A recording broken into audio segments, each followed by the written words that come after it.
मसीह यीशु में आपकी सलामती हो। आज फिर एक नई सुबह के साथ मसीह में आपका खादम pastor Parvez Samuel from Lahore Pakistan आपके साथ मौजूद हूँ।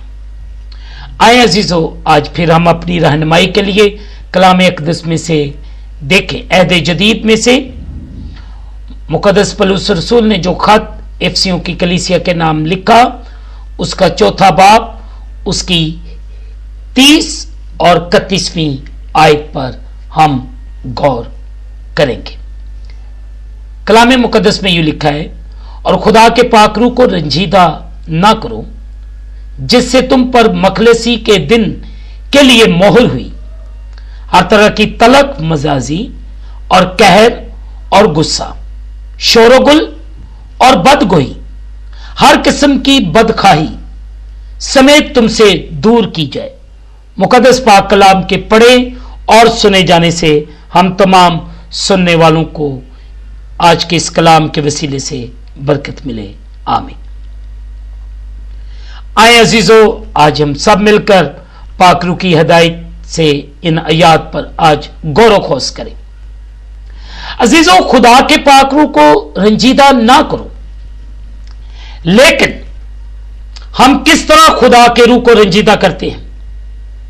करवाहट को पनाह देकर, गलीजो गजब का इजहार करके, औरों के साथ झगड़ा करके और उनको जर पहुंचाने की गर्ज से उन पर बुतहान लगाकर। न सिर्फ ये रवैये खुदा की मर्जी और जलाल के सीधे मुखालिफ हैं, बल्कि ये रूह की उन सलाहियतों के भी खिलाफ है जो अपनी जिंदगी में पैदा करने की तलाश में है। अजीजों, मोहब्बत, खुशी, अमन, सब्र, मेहरबानी, अच्छाई, वफादारी, शराफत और अपने आप को काबू रखने की वफादारी। अजीजों, मुक़द्दस पौलुस रसूल ने गलतियों 5 बाब उसकी 22वीं और 23वीं आयत में ये बातें फरमाई। आप जरूर पढ़िएगा। अजीजों, इसमें कोई हैरत नहीं है कि ये रवैये पाकरू को रंजीदा करते हैं। आए, अगर मैंने और आपने पाकरू को रंजीदा किया है तो आज उसका इकरार करें और मसीह के साथ हम मोहब्बत के साथ, वफादारी के साथ चले और अपनी जिंदगियों को बेहतर से बेहतर करने की कोशिश करें।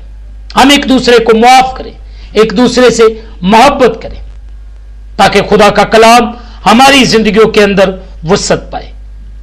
सो अजीजों, मैं आप सबको यही चैलेंज देना चाहता हूं कि हम सब उसके साथ मिलकर चलें और खुदा के नाम को जलाल दें। आमीन। आए अजीजों, दुआ करें। कादरी मुतलिक बाप, जैसा कि मैं अपनी जिंदगी में खुदा में यीशु मसीह के किरदार और हमदर्दी का इजहार करता हूं, बराए करम मुझे अपने पाक रूह की कुव्वत के वसीले से खुदा में यीशु मसीह जैसा बना।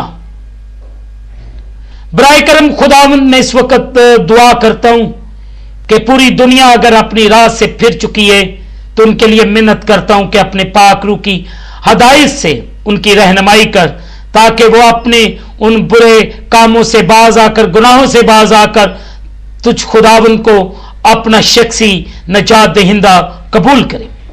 आज इस दुनिया को जो इस वक्त कोरोना जैसी वबा के अंदर मुब्तला है, सबको रिहा कर, बहाल करता कि तेरे पाक नाम को इज्जत और जलाल मिले।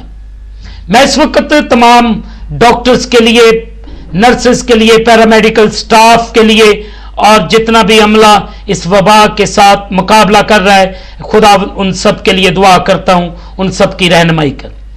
और जितने खानदान इस वबा के अंदर मुब्तला हैं, उनके लिए दुआ करता हूं, उन्हें रिहाई और बहाली अता फरमा। ऐ कदूस खुदावन, मैं दुआ करते हुए इस वक्त जितने मेरे बहन भाई बुजुर्ग बच्चे इसको सुन रहे हैं, मैं उनके लिए दुआ करता हूं, उन सब पर बड़ा रहम कर, फजल कर और इन सबको बरकत दे। मैं इनके लिए, इनके घरों के लिए सलामती की दुआ करता हूं। सब पर रहम कर, फजल कर, हम सबकी पुकार को सुन और जवाब दे। ये दुआ हम तेरे प्यारे बेटे अपने खुदा यीशु मसीह के नाम के वसीले से मांगते हैं, आमीन। अजीजों, खुदावंद आप सबको बरकत दे, खुदावंद आपके साथ हो। मेरे लिए भी आप बिला नागा दुआ किया करें। जब भी आप दुआ करते हैं तो जरूर दुआ करें। तो आखिर में आपको पता है, मैं जो आपसे रिक्वेस्ट करता हूं कि आप इस चैनल को सब्सक्राइब करें और बेल आइकॉन को प्रेस करें ताकि आने वाले पैगामात आपको मिल सकें। खुदावंद आप